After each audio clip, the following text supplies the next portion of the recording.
দাও ইখলাসে এমন মোরে ইয়া ইলাহি। আলহামদুলিল্লাহি রব্বিল আলামিন ওয়াসসালাতু ওয়াসসালামু আলা সাইয়্যিদিল মুরসালিন আম্মা বা'দ ফাআউযু বিল্লাহি মিনাশ শাইতানির রাজীম বিসমিল্লাহির রহমানির রহিম। সকলেই পড়ি আসসালাতু ওয়াসসালামু আলাইকা ইয়া রাসূলাল্লাহ, আসসালাতু ওয়াসসালামু আলাইকা ইয়া হাবিবাল্লাহ, আসসালাতু ওয়াসসালামু আলাইকা ইয়া নবিয়াল্লাহ ওয়া আলা আলিকা ওয়া আসহাবিকা ইয়া নূরাল্লাহ। জামিউস সগীর কিতাবে বর্ণিত রয়েছে, নবী করিম রউফুর রহিম রাসূল আমিন সাল্লাল্লাহু তাআলা আলাইহি ওয়া আলিহি ওয়াসাল্লাম ইরশাদ করেন, যায়্যিনু মাজালিসাকুম বিসসালাতি আলাইয়া ফাইন্না সলাতাকুম আলাইয়া নূরুল লাকুম ইয়াউমাল কিয়ামা। তোমরা তোমাদের মজলিস সমূহকে আমার উপর দুরূদ শরীফ পাঠ করে সুসজ্জিত করে নাও, কেননা আমার ওপর তোমাদের দুরূদ শরীফ পাঠ করা কিয়ামতের দিন তোমাদের জন্য নূর হবে। আমরাও প্রিয় নবী সাল্লাল্লাহু আলাইহি ওয়াসাল্লামের উপর দুরূদ ও সালাম পাঠ করে আমরা আমাদের এই মজলিসকে সুসজ্জিত করে নিই। ইয়া রাসূলাল্লাহি সালামুন আলাইক ইয়া হাবিবাল্লাহি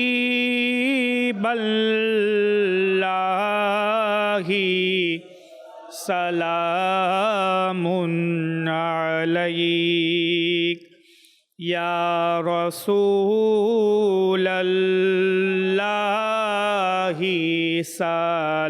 সালামুন আলাইক ইয়া হাবিবাল্লাহি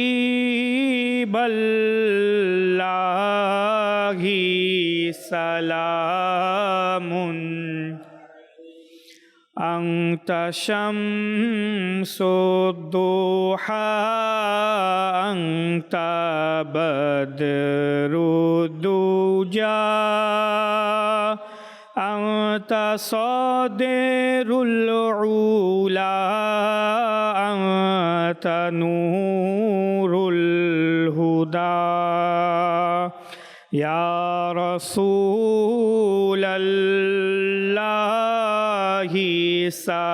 সালামুন ইয়া হাবিবাল্লাহি সালামুন আলাইক। সাল্লু আলাল হাবিব সাল্লাল্লাহু তাআলা আলা মুহাম্মদ সাল্লাল্লাহু আলাইহি ওয়াসাল্লাম সলাতাম ওয়া সালামান আলাইকা ইয়া রাসূলুল্লাহ। আল্লাহ রাব্বুল আলামিন সূরা ইউনূসের আয়াত নম্বর ৪৪-এর মধ্যে ইরশাদ করেন, বিসমিল্লাহির রহমানির রহিম, ইন্নাল্লাহা লা ইয়াযলিমুন নাসা শাইআ ওয়ালাকিন্নান নাসা আনফুসাহুম ইয়াযলিমুন। সাদাকাল্লাহুল আযীম ওয়া সাদাকা রাসূলুহুন নবিয়্যুল করিম। আলহামদুলিল্লাহি আযজা ওয়া জাল, শাবান মাস তার বরকত সমূহ আমাদের উপর লুটিয়ে যাচ্ছে। কিছুদিন আগেই আমরা শবে বরাতের পবিত্র রাত অতিক্রম করেছি। নিঃসন্দেহে এই রাতটি জাহান্নাম থেকে মুক্তির একটি রাত ছিল। এই রাতে হাজার হাজার বরং লাখো মানুষের গুনাহকে আল্লাহ রাব্বুল আলামিন ক্ষমা করে দেন। হাদিসে পাকে এসেছে, শবে বরাতে আমল নামা পরিবর্তন করা হয়।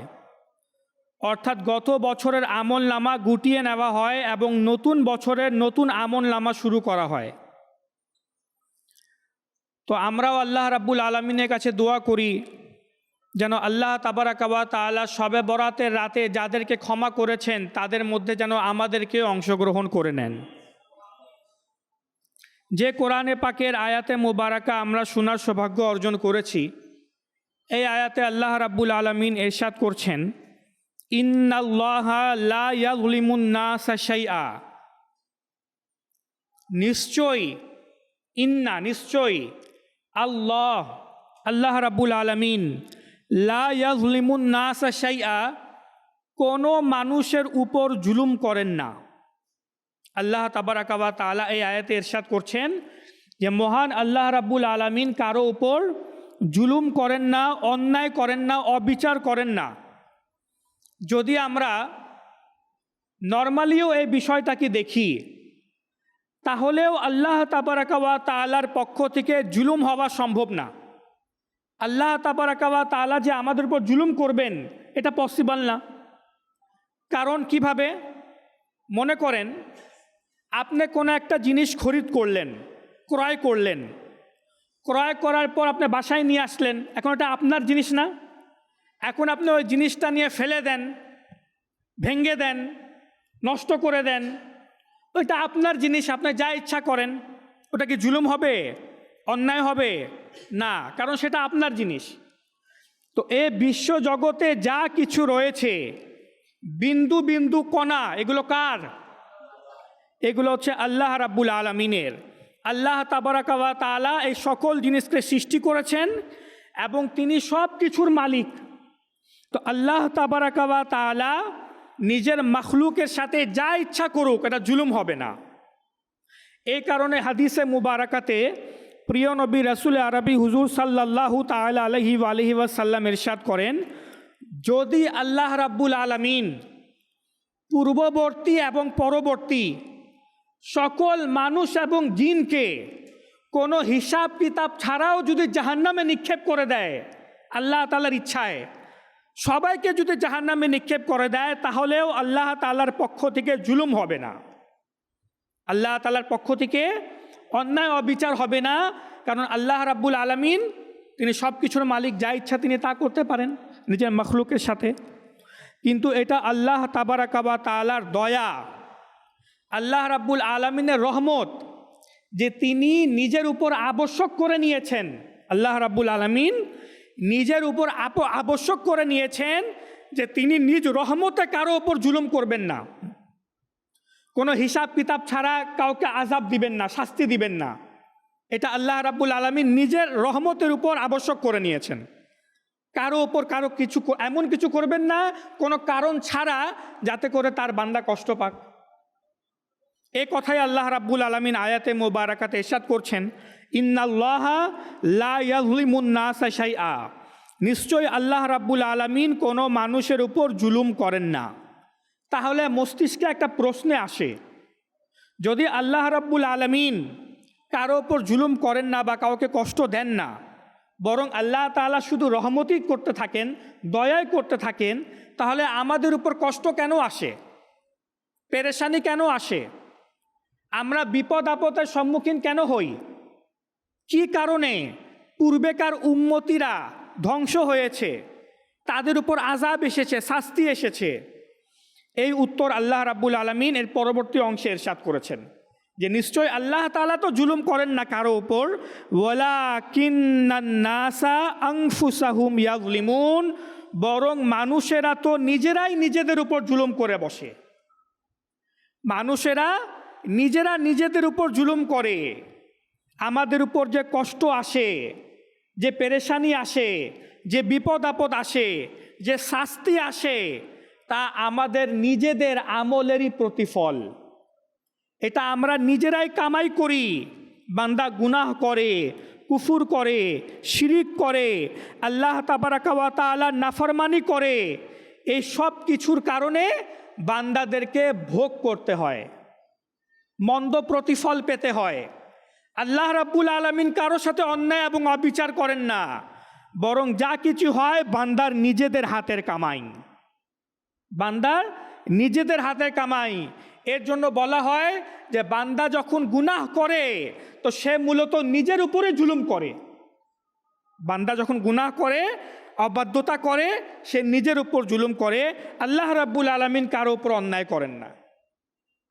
আল্লাহ তাবারাকা ওয়া তাআলার ন্যায় বিচার, ইনসাফের একটি উদাহরণ শুনুন। একবার হযরত মূসা আলা নবিয়িনা ওয়া আলাইহিস সালাতু ওয়াস সালাম আল্লাহ রাব্বুল আলামিনের দরবারে আরজ করলেন, হে আমার রব, আমি আপনার আদল ও ইনসাফ, ন্যায় বিচার, ন্যায় পরায়ণতা নিজ চোখে দেখতে চাই। আল্লাহ রাব্বুল আলামিন ইরশাদ করেন, মূসা তুমি সহ্য করতে পারবে না, তুমি সহ্য করতে পারবে না। তো মূসা আলাইহিস সালাম আরজ করেন, হে আল্লাহ, তুমি তো সব কিছুর উপর ক্ষমতাবান, তুমি আমাকে সে ক্ষমতা দিয়ে দাও, আমাকে দেখিয়ে দাও। তো আল্লাহ রাব্বুল আলামিন মূসা আলাইহিস সালামকে বললেন, আচ্ছা তাহলে তুমি অমুক জায়গায় নদীর ধারে চলে যাও, সেখানে লুকিয়ে বসে আমার আদল এবং ইনসাফ দেখো। হযরত মূসা আলাইহিস সালাম সেই জায়গায় গিয়ে ঝোপঝাড়ের আড়ালে লুকিয়ে বসলেন এবং অপেক্ষা করতে লাগলেন। কিছুক্ষণ পর সেখানে এক ধনী ব্যক্তি এলো। সে ঘোড়ায় চড়ে এসেছে, তার হাতে ছিল টাকা পয়সায় ভর্তি একটি ব্যাগ। সে নিজের আরোহণ থেকে নামলো, তার টাকা পয়সা দ্বারা ভর্তি ব্যাগ থলেটি এক জায়গায় রাখলো, আর নদীর ধারে গিয়ে নিজের মুখ হাত ধৌত করলো, নিজেকে ফ্রেশ করলো। এরপর আবার উপরে আসলো, ঘোড়ার উপর আরোহণ করলো আর রওনা হয়ে গেল। এখন টাকা পয়সা দ্বারা ভর্তি ব্যাগ সেটা নিতে সে ভুলে যায় আর সামনের দিকে অগ্রসর হয়ে গেল। কিছুক্ষণ পর এক ছোট্ট শিশু সেই পথ থেকে অতিক্রম করছিল। ও ছোট্ট শিশুটি ব্যাগটি দেখলো, টাকা পয়সা দ্বারা ভর্তি ব্যাগ। ব্যাগ খুললো তো দেখলো অনেক টাকা পয়সা। ওই ছোট শিশুটি ব্যাগ নিয়ে চলে গেল, ছোট শিশুটি ব্যাগ নিয়ে চলে গেল। কিছুক্ষণ পর এক বৃদ্ধ অন্ধ ব্যক্তি ওই একই রাস্তা দিয়ে যাচ্ছিল। সে নদীর কিনারায় গেল, হাত মুখ ধুইল। ওই তারপরও অন্ধ ব্যক্তি সেখানেই বসে গেল আরাম করার জন্য। এতক্ষণে ওই ধনী ব্যক্তির মনে পড়ল যে আমি তো আমার টাকার ব্যাগটি রেখে চলে এসেছি। সে তাড়াতাড়ি করে আবার ওই জায়গায় ফিরে আসলো নদীর কিনারায়। এসে দেখলো অন্ধ বৃদ্ধ ব্যক্তিটি এখানে আরাম করতেছে। তাকে জিজ্ঞাসা করলো, ভাই তুমি আমার টাকার ব্যাগটি দেখেছো? সে বলল, ভাই আমি তো অন্ধ, আমি তো তোমার কোনো ব্যাগ দেখি নাই। তো ওই ধর্নাক্ত ধনী ব্যক্তির রাগ চলে আসলো, বলে এখানে আর কে আছে তুমি ছাড়া? নিশ্চয় তুমি নিয়েছো, সত্যি সত্যি বলো। তার রাগ চলে আসলো, সত্যি সত্যি বলো তুমি ব্যাগটা কোথায় রেখেছো, না হলে আমি তোমাকে হত্যা করে ফেলবো। ওই অন্ধ ব্যক্তি বলল, ভাই আমি তোমার টাকা নিই নাই, আমি জানিও না, আমি তো দেখতেই পারি না চোখে, আমি অন্ধ মানুষ। সে কথাই বলতে লাগলো, কিন্তু ওই ধনী ব্যক্তি যে শক্তিশালীও ছিল, তার ওই অন্ধ ব্যক্তির উপর, বৃদ্ধ ব্যক্তির উপর এত রাগ আসলো যে সে রাগের চোটে তাকে হত্যা করে ফেললো। এরপর সে ঘোড়ায় আরোহণ করে রেগে চলে গেল। এখন মূসা আলাইহিস সালাম, যিনি আড়ালে বসে এসব দৃশ্য দেখছিলেন, তিনি এগুলা দেখে চিন্তা করলেন, এটা আবার কেমন ইনসাফ, এটা আবার কেমন ন্যায় বিচার। ওই ধনী ব্যক্তির টাকা পয়সাওয়ালা ব্যাগ এক শিশু নিয়ে চলে গেল, আর হত্যা হয়ে গেল এক অন্ধ ব্যক্তির, বৃদ্ধ ব্যক্তির, যে কিছুই করলো না। মূসা আলাইহিস সালাম এরা চিন্তায় করছিলেন, তখনই আল্লাহ রাব্বুল আলামিনের পক্ষ থেকে ওহী আসে যে, হে মূসা, তুমি প্রকাশ্য দেখে যে জিনিসটা চিন্তা করছো বিষয়টা কিন্তু তেমন না।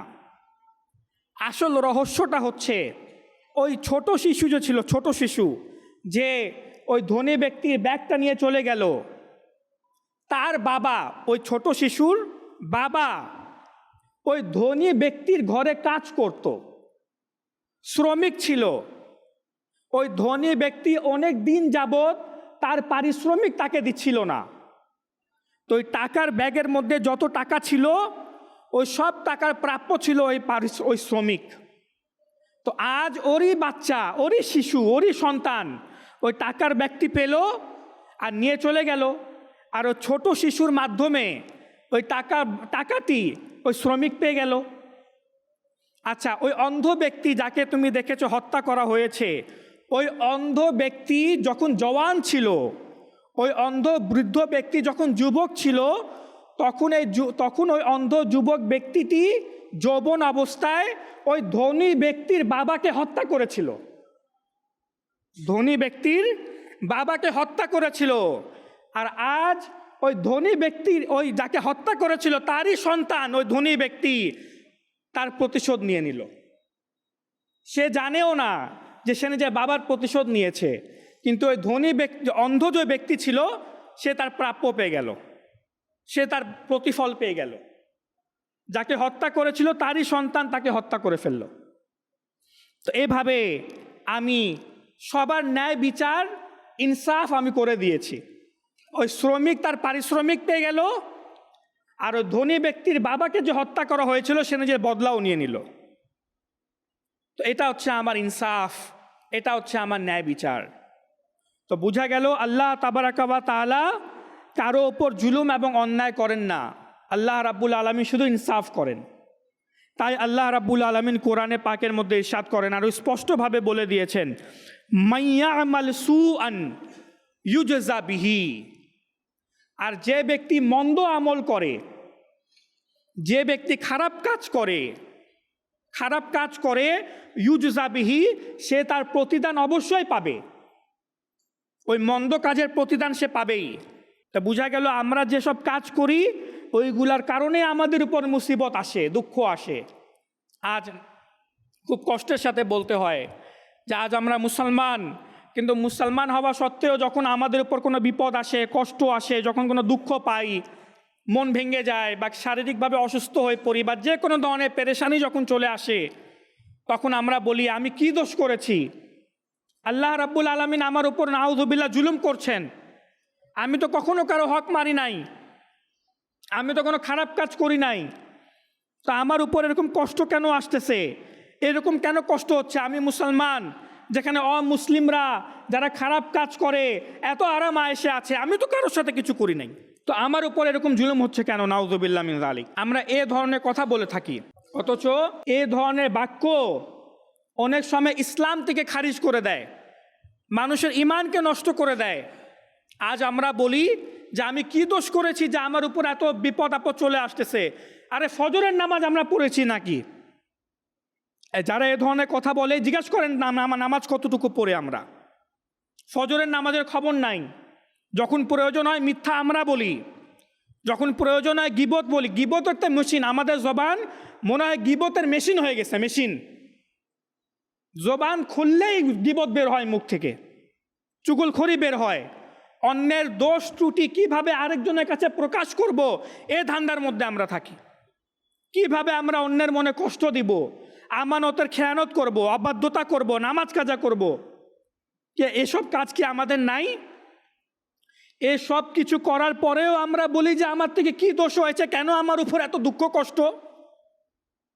নামাজ কাজা করব আমি, মিথ্যা বলবো আমি, রাগ আসলে গালিগালাজ করব আমি, আমানতের খেয়ানত করব আমি, আর আমি বলবো আমি কি দোষ করেছি?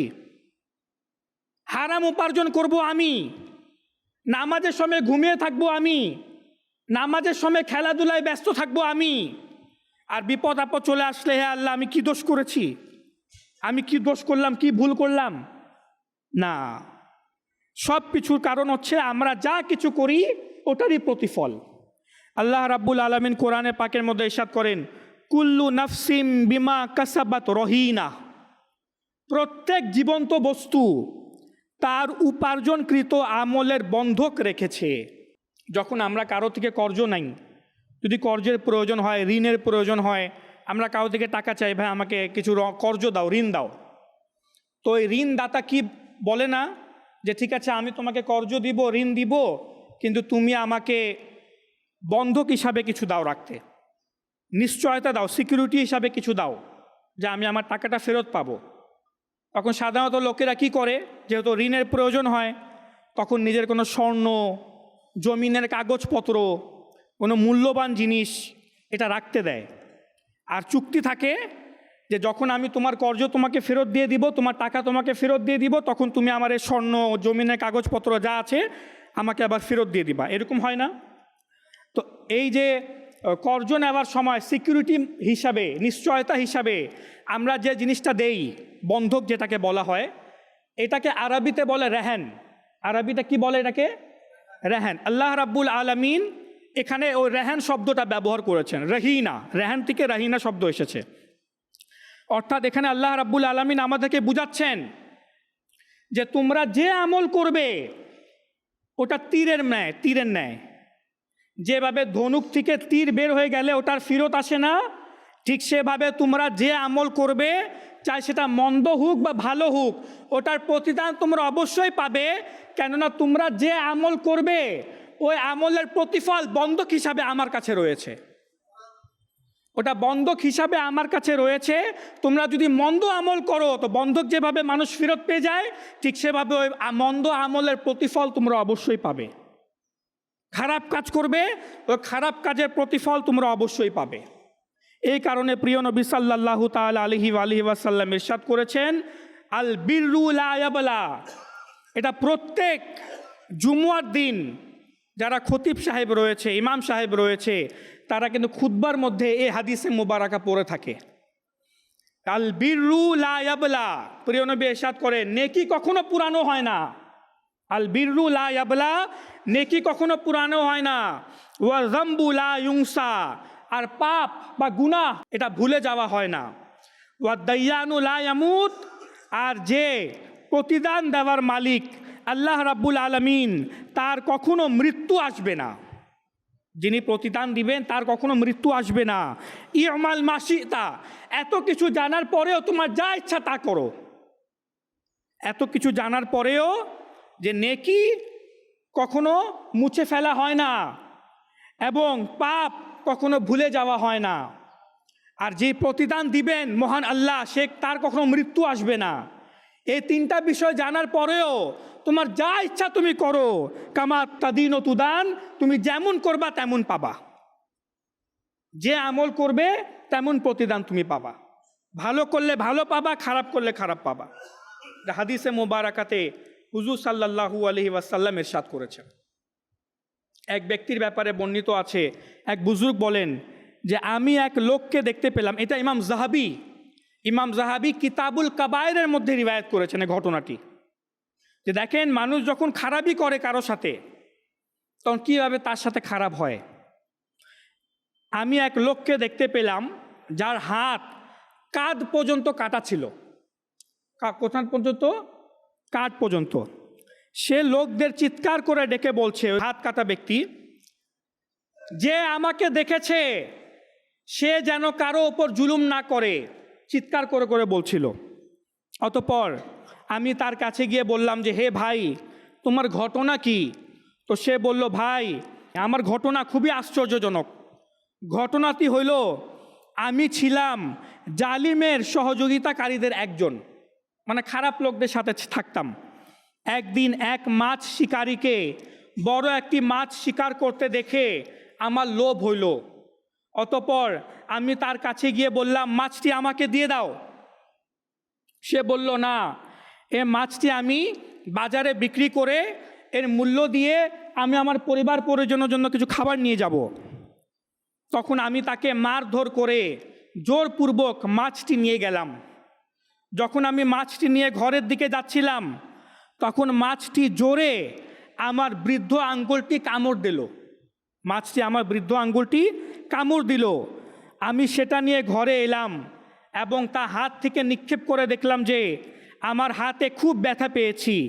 রাতে ব্যথায় আমার ঘুম হইল না এবং আমার হাত ফুলে গেল। সকাল হইলে আমি ডাক্তারের শরণাপন্ন হইলাম এবং আমার ব্যথার কথা বললাম। সে বলল, তোমার হাতে পচন ধরা রোগ পড়েছে, এই আঙ্গুলটি কেটে ফেলতে হবে, অন্যথায় তোমার হাত কেটে ফেলতে হবে। অতঃপর সে আমার বৃদ্ধ আঙ্গুলটি কেটে ফেলে ব্যান্ডেজ করে দিল। অসহ্য ব্যথায় আমার হাত আমার সহ্য হচ্ছিল না, ঘুমও আসলো না। তারপর আমাকে বলা হলো, কবজি পর্যন্ত তোমার হাত কেটে ফেলতে হবে। তাই করা হইল, কিন্তু তারপরও আমার ব্যথা শেষ হইল না। এরপর ধীরে ধীরে এই ব্যথা আরও বিস্তার করতে লাগলো। অতঃপর ডাক্তার বলল যে তোমার কুনুই পর্যন্ত হাত কেটে ফেলতে হবে, না হলে এই বিষটা আরও সামনের দিকে অগ্রসর হবে। তখন আমার কুনুই পর্যন্ত হাত কেটে ফেলা হইল। তারপর ব্যথা বাহুর দিকে বিস্তার করতে লাগলো এবং ব্যথা ও কষ্ট চরম রূপ ধারণ করলো। আমাকে বলা হইল তোমার হাতটি কাঁধ পর্যন্ত কেটে ফেলো, অন্যথায় এই বিষ তার সমস্ত শরীরে ছড়িয়ে পড়বে। তখন তাই করলাম। এরপর এক ব্যক্তি আমার দুরবস্থার কথা জানতে চাইলে আমি তাকে মাছের ঘটনাটি বললাম।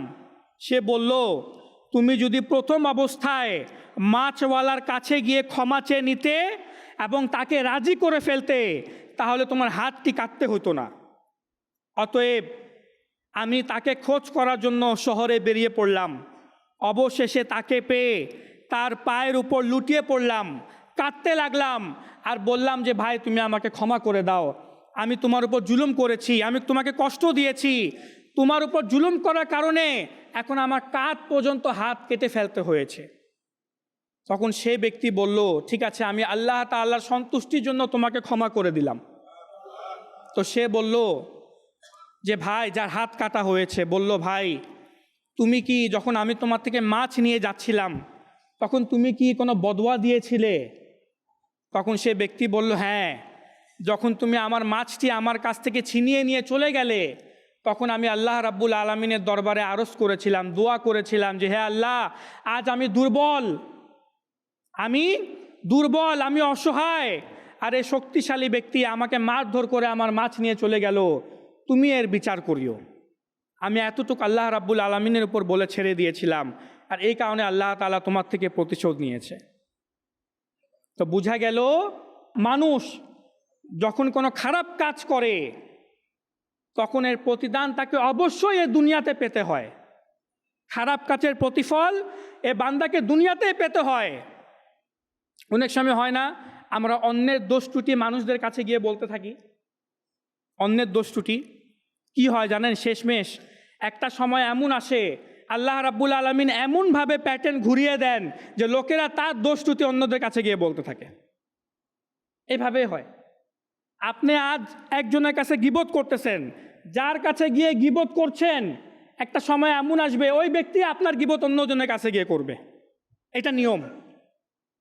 আপনি একজনের কাছে গিয়ে গীবত করতেছেন আরেকজনের ব্যাপারে, ওই ব্যক্তি আপনার ব্যাপারে আরেকজনের কাছে গিয়ে 2 দিন পর গীবত করবে। এটা হচ্ছে সিস্টেম। তাই আমাদের উচিত, যদি আমরা চাই আমাদের সাথে শুধু ভালো হোক, ভালো প্রতিদানের ভালো ফল পাই, খারাপ ফলাফল থেকে বেঁচে থাকি, তাই যখনই গুনাহ হয়ে যাবে একটা নিজেকে গুনাহ থেকে বাঁচান। আর যদি গুনাহ হয়েও যায় তো আল্লাহ তাবারাকা ওয়া তাআলার কাছে ক্ষমা চেতে থাকেন, সব সময় ক্ষমা চেতে থাকেন, ইস্তেগফার করতে থাকেন। আল্লাহ রাব্বুল আলামিন কোরআনে পাকে ইরশাদ করেন, ওয়া মান ইয়ামাল সুআন আও ইয়াযলিম নাফসাহু সুম্মা ইয়াস্তাগফিরিল্লাহা ইয়াজিদিল্লাহা গফুরুর রহিমা।